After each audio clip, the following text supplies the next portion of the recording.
Je suis restée après la classe, pensant que ce ne serait qu'un autre moment de calme. Mais ce que Madame Harper a fait ensuite a complètement changé tout ce que je pensais savoir sur les limites. L'horloge résonnait bruyamment dans la salle de classe vide, chaque tic-tac répercutant comme les battements d'un cœur agité. Assis à mon bureau, je griffonnais distraitement dans un coin de mon cahier. L'école était finie depuis 20 minutes, et pourtant, j'étais toujours là, attendant, parce que Madame Harper m'avait demandé de rester. Je ne savais pas vraiment pourquoi. Ce n'était pas comme si j'avais fait quelque chose de mal, ou du moins, rien qu'elle aurait pu remarquer. Madame Harper avait toujours été différente. Elle n'était pas comme les autres professeurs de notre petit lycée de province. Sa présence était à la fois imposante et chaleureuse, et elle avait cette manière de vous regarder, comme si vous étiez la personne la plus importante dans la pièce. C'était un peu enivrant, même pour un garçon de 17 ans comme moi, qui jusque-là ne s'était jamais vraiment attardé sur la complexité des relations entre adultes.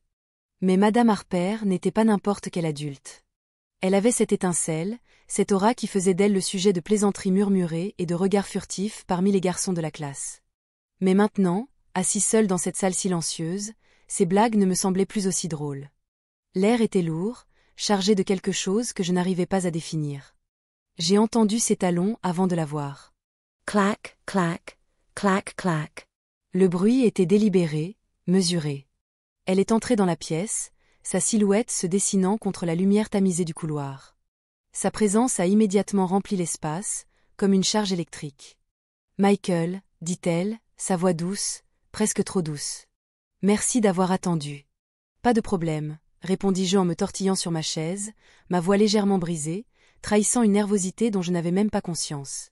Elle s'est dirigée vers son bureau avec des mouvements fluides et assurés, y a posé une pile de documents avec un léger bruit sourd, puis s'est tournée vers moi, ses yeux noisettes accrochés aux miens. « Tu es distrait ces derniers temps », dit-elle en s'adossant à son bureau. « Tout va bien ?»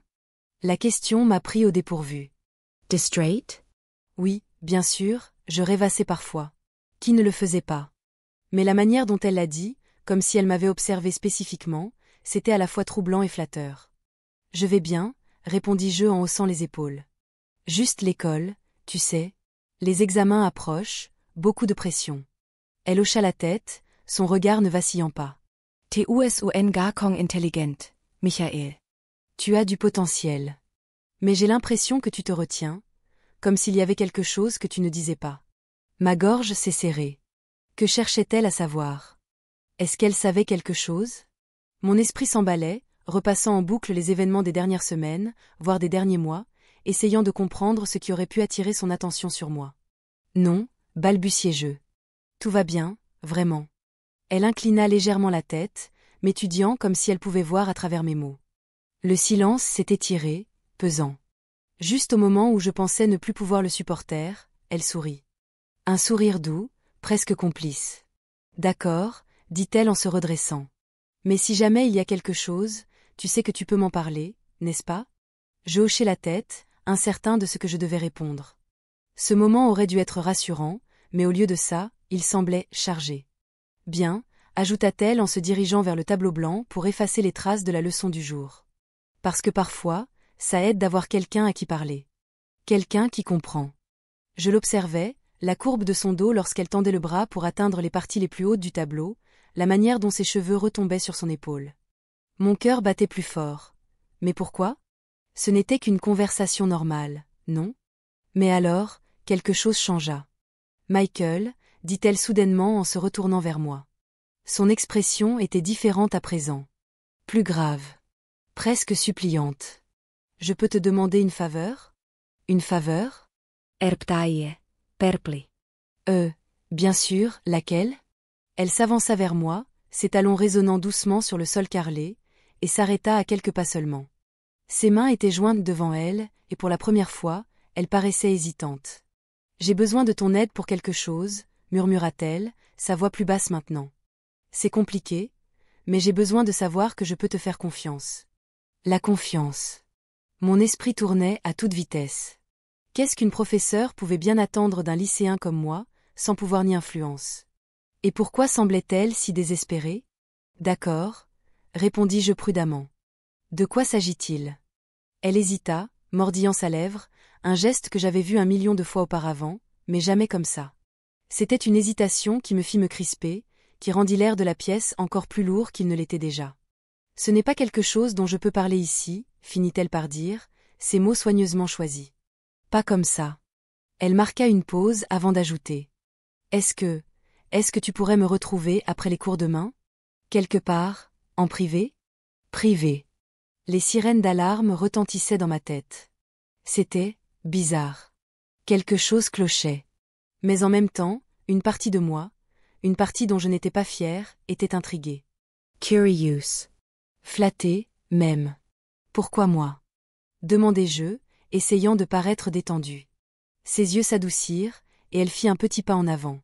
Parce que je pense que tu comprendras. Elle a dit, et parce que je n'ai personne d'autre. Le poids de ces mots m'a frappé comme un camion. Elle n'avait personne d'autre. C'était un aveu de vulnérabilité, un aveu qui la rendait moins semblable à l'enseignante confiante et intouchable que j'avais toujours connue, et plus à une personne. Une personne qui, pour une raison quelconque, avait besoin de moi. Je suppose, ai-je dit, ma voix à peine plus forte qu'un murmure. Une lueur de soulagement traversa son visage et elle sourit à nouveau, cette fois d'un sourire sincère, presque radieux. Merci, dit-elle doucement. Je t'enverrai les détails par message. Mais, ne dis rien à personne, d'accord? J'ai hoché la tête, même si mon esprit était encore en ébullition. Que avais-je accepté, exactement? Et pourquoi avais-je l'impression d'avoir franchi une ligne dont j'ignorais même l'existence? Alors qu'elle me raccompagnait à la porte, sa main effleura la mienne.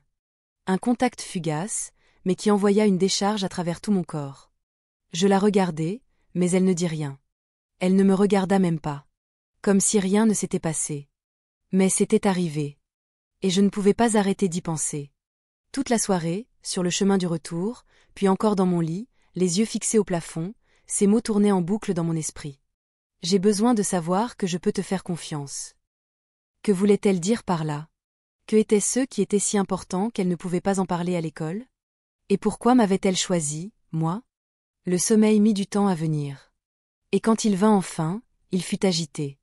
Des rêves confus, des rêves de Madame Harper, de ses yeux implorants, de ce contact furtif qui avait ressemblé à une étincelle. Mais l'histoire ne s'arrête pas là. Loin de là. Parce que le lendemain, quand je l'ai retrouvée, tout a changé. La journée s'étira à n'en plus finir. Chaque cours semblait durer une éternité, chaque tic-tac de l'horloge résonnait plus fort que le précédent.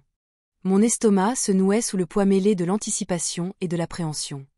Dans quoi m'étais-je embarqué? Enfin, la dernière sonnerie retentit. Je traînais un peu dans le couloir, essayant d'avoir l'air détendu, bien que je sentisse le bruit des conversations et des rires de mes camarades m'oppresser. Personne ne savait. Personne ne devait savoir. Je jetai un coup d'œil à mon téléphone. Un message d'elle, envoyé plus tôt. Retrouve-moi dans l'ancienne salle d'art. 16 heures. Ne sois pas en retard. La salle d'art se trouvait à l'arrière de l'école, un espace abandonné depuis la construction d'une nouvelle aile. L'endroit parfait pour une conversation privée, ou pour quelque chose de bien plus discutable. Quand j'arrivai, la porte était légèrement entr'ouverte. Je frappai doucement, mais le son se perdit dans le couloir désert. Hésitant, je poussai la porte et entrai. Madame Harper était déjà là, debout près de la fenêtre, le dos tourné. La lumière du soleil traversait la vitre, dessinant les contours de sa silhouette d'une manière qui me coupa le souffle. Elle se retourna en entendant la porte se refermer. Un instant, elle me regarda simplement. « Tu es venue ?» dit-elle doucement, comme si elle n'en était pas certaine. « Oui » répondis-je en me tortillant, mal à l'aise. « Tu as dit que c'était important. » « Ça l'est. » Elle traversa la pièce, ses talons claquant sur le carrelage usé. Elle s'arrêta à quelques pas de moi, assez près pour que je sente son parfum, une fragrance florale douce qui me fit tourner la tête. « Écoute-moi bien » commença-t-elle, sa voix basse mais ferme. « Ce que je vais te dire, ça reste entre nous. Personne d'autre ne doit l'apprendre. Tu comprends ?» J'acquiesçai, bien que mon cœur battît à tout rompre. « D'accord. » Elle hésita, comme si elle cherchait les bons mots. « Il se passe des choses dans ma vie en ce moment. Des choses dont je ne peux parler à personne d'autre.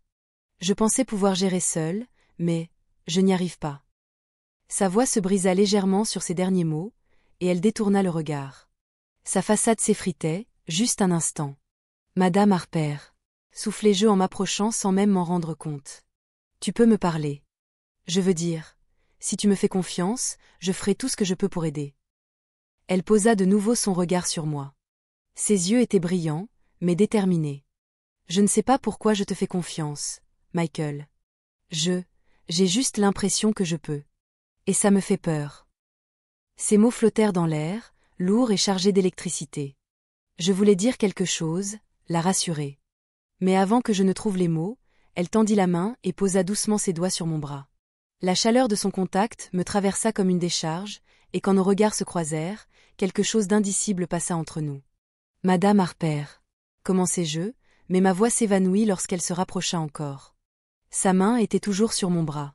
« Appelle-moi Sarah » murmura-t-elle, sa voix à peine plus forte qu'un souffle. « Sarah » Je répétai son prénom, étrangement interdit sur ma langue. Avant même que je puisse réfléchir à ce qui se passait, elle se pencha vers moi. Lentement. Presque hésitante. Et lorsque ses lèvres frôlèrent les miennes, le monde sembla s'arrêter. Mon esprit me hurlait de reculer. C'était une erreur. C'était dangereux. Mais mon corps me trahit. Je l'embrassai en retour, me laissant consumer par la chaleur du moment, chaque pensée rationnelle balayée par la tempête qui grondait en moi. Le baiser ne dura pas longtemps. Mais lorsqu'elle s'éloigna, ses joues étaient rougies, son souffle irrégulier. « Je n'aurais pas dû faire ça », murmura-t-elle. Plus pour elle que pour moi. Je ne savais pas quoi dire. Mon cœur battait à tout rompre, mon esprit embrouillé par un tourbillon d'émotions, excitation, culpabilité, confusion. C'est d'accord, réussis-je à balbutier, même si je n'étais pas sûre d'y croire moi-même. Elle secoua la tête, recula d'un pas et croisa les bras autour d'elle, comme pour se protéger. Non, ça ne l'est pas. C'est compliqué. Je n'avais pas prévu que ça arrive. Alors pourquoi? Demandai-je avant même de pouvoir me retenir. Sun regard croisalamine et, pendant un instant, jivis quelques chose de brute, de vulnerable. Parce que je suis seule, avoua-t-elle, à peine audible. Parce que j'ai fait des erreurs et que je ne sais pas comment les réparer. Et parce que tu me fais ressentir quelque chose que je n'ai pas ressenti depuis longtemps. Sa confession me frappa de plein fouet, comme un coup de poing dans l'estomac. Ce n'était pas seulement à propos de moi. C'était à propos d'elle. De ses luttes. De sa douleur. Et pourtant, une part de moi était irrémédiablement attirée par elle, par l'interdit que représentait cette situation. Je ne sais pas quoi dire, avouai-je, la voix tremblante. Tu n'as pas besoin de dire quoi que ce soit, répondit-elle, son ton plus doux maintenant. J'ai juste besoin que tu sois là pour moi. Tu peux faire ça? Je hochai la tête, même si je n'étais pas sûre de ce que cela signifiait ni de ça quoi je venais d'accepter. Oui, je peux faire ça. Elle esquissa un sourire, petit, fragile, un sourire qui me serra la poitrine. Merci, souffla-t-elle. Mais l'instant ne dura pas. Un bruit soudain dans le couloir, une porte qui claqua au loin, et nous sursautâmes tous les deux. La tension boula en éclats. Elle se redressa aussitôt, lissant nerveusement sa jupe, comme si rien ne s'était passé. Tu devrais y aller, dit-elle rapidement, son ton redevenu brusque et professionnel. On en reparlera demain. J'avais envie de protester, de lui demander ce qui se passait, mais son regard m'arrêta net. Elle avait peur. Peur d'être découverte. Peur de ce que cela pouvait signifier. Alors, je hochai simplement la tête et partis, l'esprit en ébullition, assailli par des questions et des émotions que je n'arrivais pas à démêler. Le lendemain, en classe, elle était différente. Comme si rien ne s'était passé. Comme si le baiser dans la salle d'art n'était qu'un mirage de mon imagination. Mais ses yeux racontaient une autre histoire. Chaque fois que nos regards se croisaient, il y avait ce scintillement fugace, culpabilité, désir, peur. Je restai après le cours, même si, cette fois, elle ne me le demanda pas. Je ne pouvais tout simplement pas partir. « Tu es encore là ?» fit-elle en me voyant traîner près de la porte. Je voulais parler, dis-je en avançant et en refermant la porte derrière moi. Elle soupira, frotta ses tempes du bout des doigts. « Michael, je ne pense pas que ce soit une bonne idée. »« Pourquoi pas ?» rétorquai-je, plus fermement que je ne l'avais prévu. « Tu as dit que tu avais besoin de moi. Tu as dit que tu me faisais confiance. » Ses épaules s'affaissèrent et, pendant un instant, elle parut totalement épuisée. « Je ne sais pas ce que je fais, » admit-elle. « Je n'aurais jamais dû t'impliquer là-dedans. »« Mais tu l'as fait, » répliquai-je en m'approchant. « Et maintenant, je suis là. Alors, dis-moi juste ce dont tu as besoin. » Elle leva les yeux vers moi, et dans son regard brillait une émotion que je n'arrivais pas à définir. Puis, avant que je puisse réagir, elle combla la distance entre nous, agrippant le devant de ma chemise pour m'attirer dans un autre baiser. Celui-ci était différent. Plus intense. Plus désespéré. Comme si elle voulait s'oublier, s'échapper dans cet instant. Et pendant un moment, je la laissai faire. Jemelaisai importer. Mais quand elle s'éloigna enfin, son expression était partagée, torturée. Ça doit s'arrêter, murmura-t-elle. Pourtant, son ton manquait de conviction. Vraiment? Sauflaie. Elle ne répondit pas. Et le silence entre nous devint assourdissant. La tension ne fit que croître après ce deuxième baiser. Chaque jour qui passait était un mélange insoutenable de regards volés, de mots tus, de moments bien trop chargés pour être anodins. Nu savions KC Tate Mal. Nous le savions tous les deux. Mais cette prise de conscience ne faisait qu'alimenter ce qui se tissait entre nous, au lieu de l'arrêter. C'était comme tenter de contenir une tempête. Impossible. Les jours suivants furent irréels. Miss Harper. Sarah trouvait toujours une excuse pour me retenir après les cours. Un devoir mal classé. Une question floue sur mes travaux. N'importe quoi pour justifier ma présence. C'était subtil, juste assez pour ne pas éveiller les soupçons, mais entre nous, le message était clair. Puis vint le moment qui changea tout. C'était un vendredi après-midi. L'école était presque vide. Sarah m'avait demandé de rester pour l'aider à ranger le placard de fournitures. Nous savions tous les deux que c'était un prétexte. Elle me fit entrer dans la petite remise au fond de sa salle de classe, un espace exigu envahi de manuels poussiéreux, d'affiches oubliées et de fournitures d'art en désordre. Elle avançait d'un pas déterminé, mais sa respiration était irrégulière. Même dans le silence, je l'entendais. L'air entre nous semblait plus épais, presque oppressant. « Tu peux me passer cette boîte ?» demanda-t-elle, pointant un carton sur une étagère en hauteur. Je tendis le bras. Mon corps frôla le sien. Le contact. C'était innocent, accidentel, mais cela a envoyé une onde de choc à travers nous deux. Je me figeai, la boîte dans les mains, et baissai les yeux vers elle. Elle me fixait, les joues rougies, les lèvres légèrement entr'ouvertes. « Michael. » murmura-t-elle, sa voix tremblante. Avant même de pouvoir me retenir, je me penchai vers elle. La boîte tomba au sol dans un bruit sourd, mais aucun de nous ne le remarqua. Mes lèvres trouvèrent les siennes, et cette fois, il n'y avait ni hésitation ni retenue. Le baiser était brûlant, désespéré, comme si nous cherchions à nous consumer l'un l'autre. Ses mains agrippèrent ma chemise, me tirant plus près, et j'enroulai mes bras autour d'elle, sentant la chaleur de son corps contre le mien. « Sarah. » murmurai-je entre deux baisers, son prénom résonnant sur ma langue, à la fois interdit et enivrant. Elle se recula juste assez pour me regarder, ses yeux sombres de désir. « Je ne peux pas. Je ne devrais pas. » souffla-t-elle. Mais même en prononçant ces mots, elle se rapprochait encore, ses doigts s'emmêlant dans mes cheveux. Nous avions franchi en ligne kuon eni parate jamea facer, iti portant, aucun nous eni semblate sensucier. Le désir était trop fort, trop envahissant. Ses lèvres retrouvèrent les miennes, plus pressantes cette fois.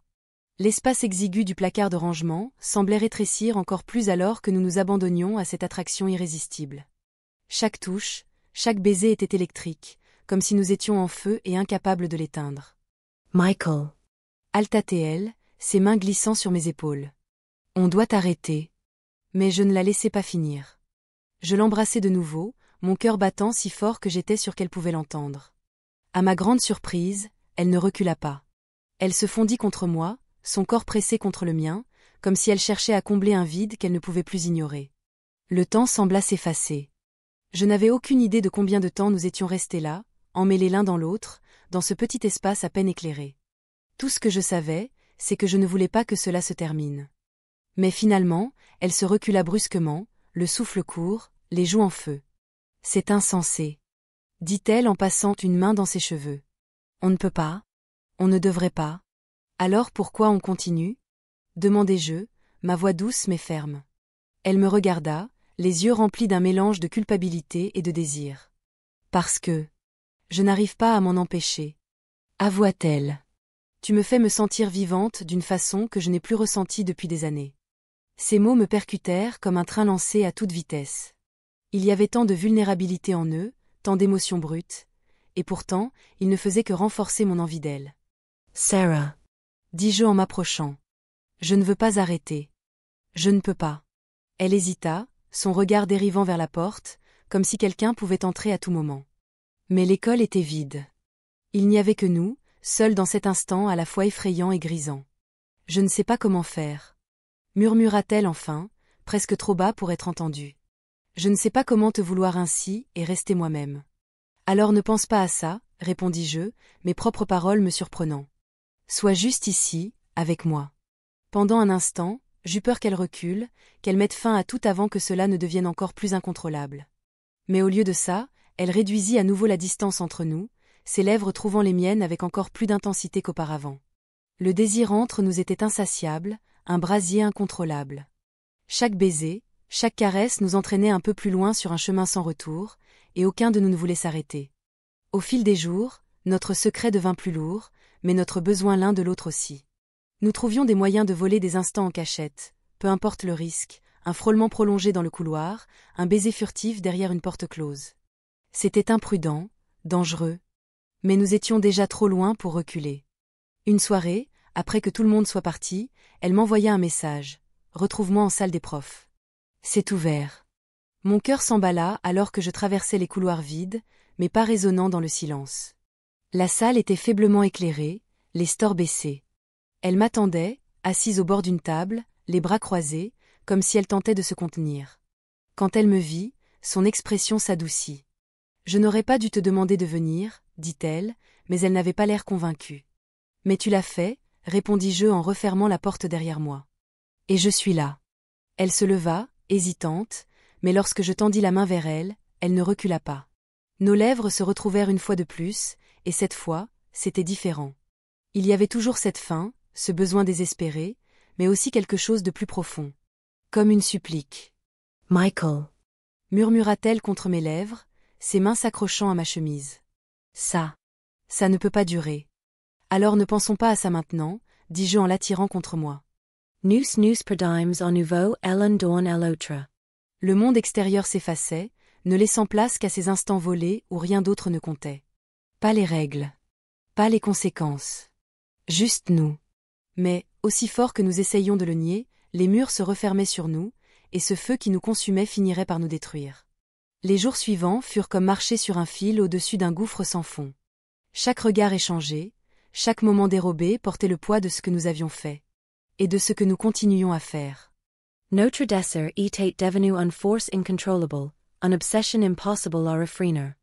Mais plus nous nous y abandonnions, plus nous nous rapprochions du désastre. Un jeudi après-midi, alors que l'école se vidait lentement, je me retrouvai devant la porte de sa salle de classe, le cœur battant. Le ciel d'automne, dehors, se teintait de nuances d'orange et de rouge, mais je n'y prêtais aucune attention. Son message plus tôt dans la journée résonnait encore dans mon esprit, vient après la dernière sonnerie. Il faut qu'on parle. Ces mots me glacèrent le sang.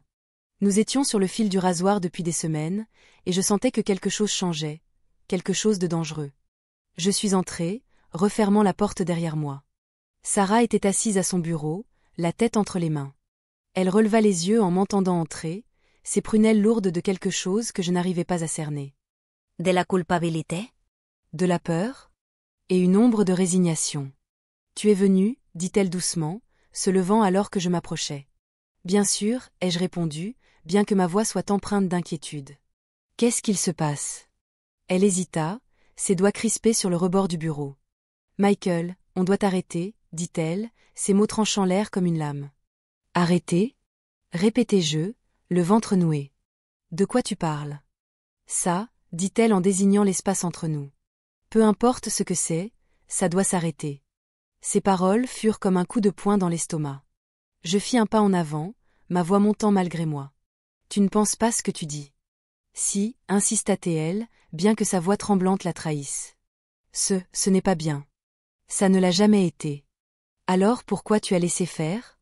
M'emportai-je, sentant ma frustration bouillonner.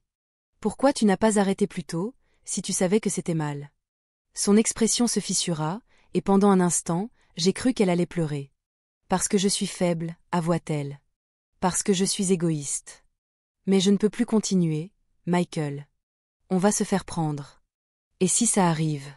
Sa voix s'éteignit, mais la terreur dans ses yeux en disait long. Sarah, dis-je en adoucissant mon ton. On n'a pas besoin d'arrêter, on doit juste être prudent. Prudence? Répéta-t-elle en éclatant d'un rire amer.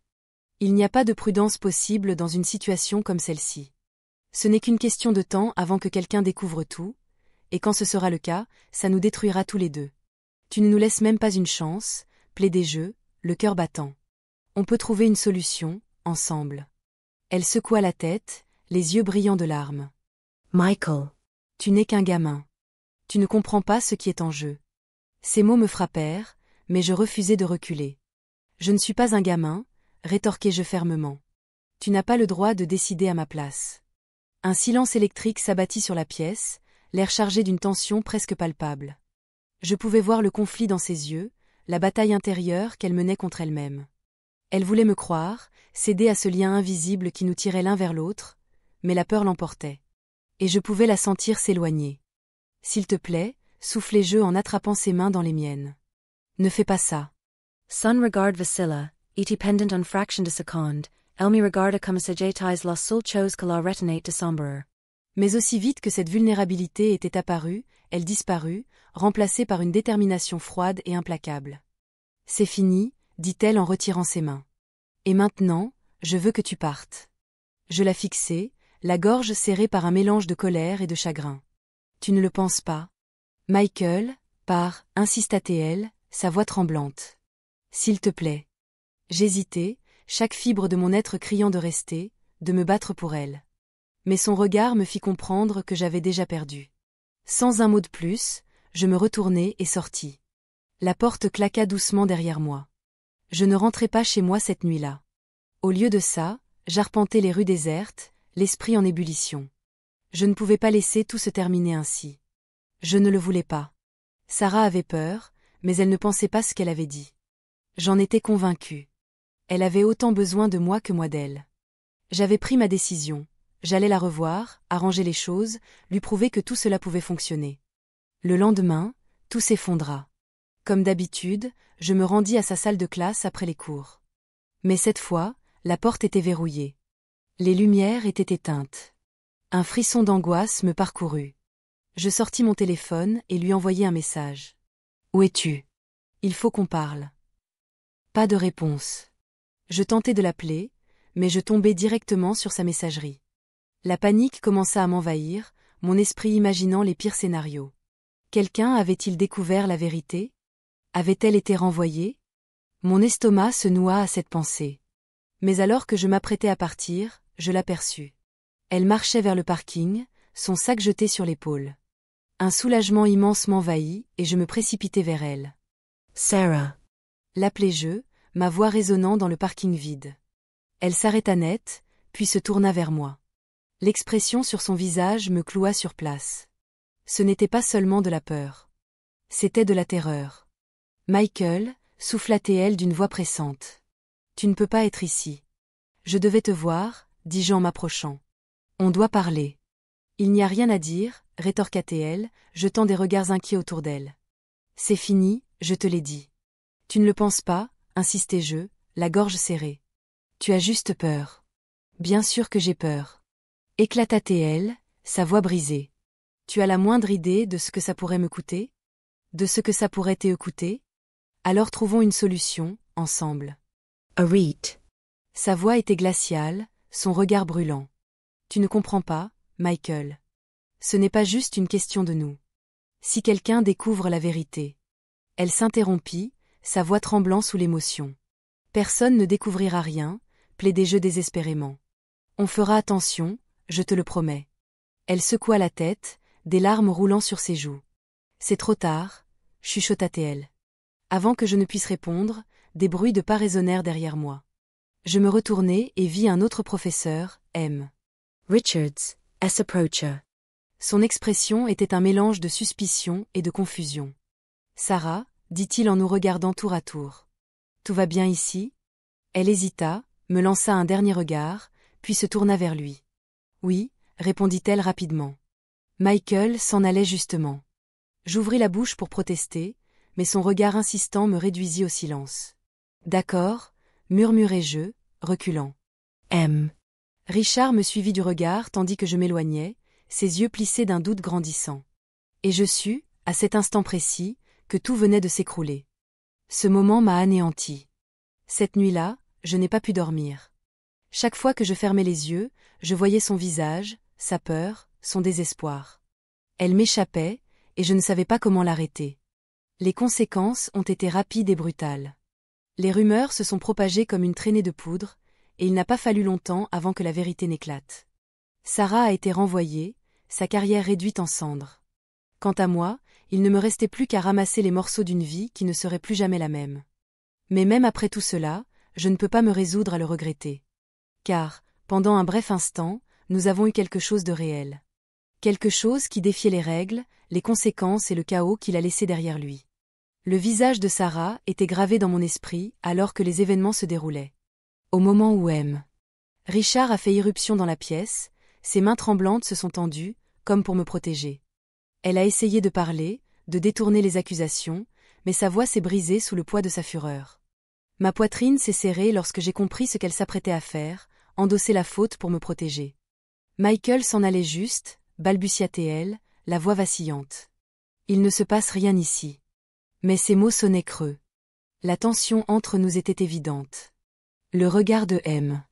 Richard passait de l'un à l'autre, son incrédulité grandissant à chaque seconde. « Épargnez-moi ça », trancha-t-il d'une voix sèche. « Je vais en parler au principal. Vous deux, suivez-moi. » Mon cœur battait à tout rompre alors que nous marchions dans le couloir désert.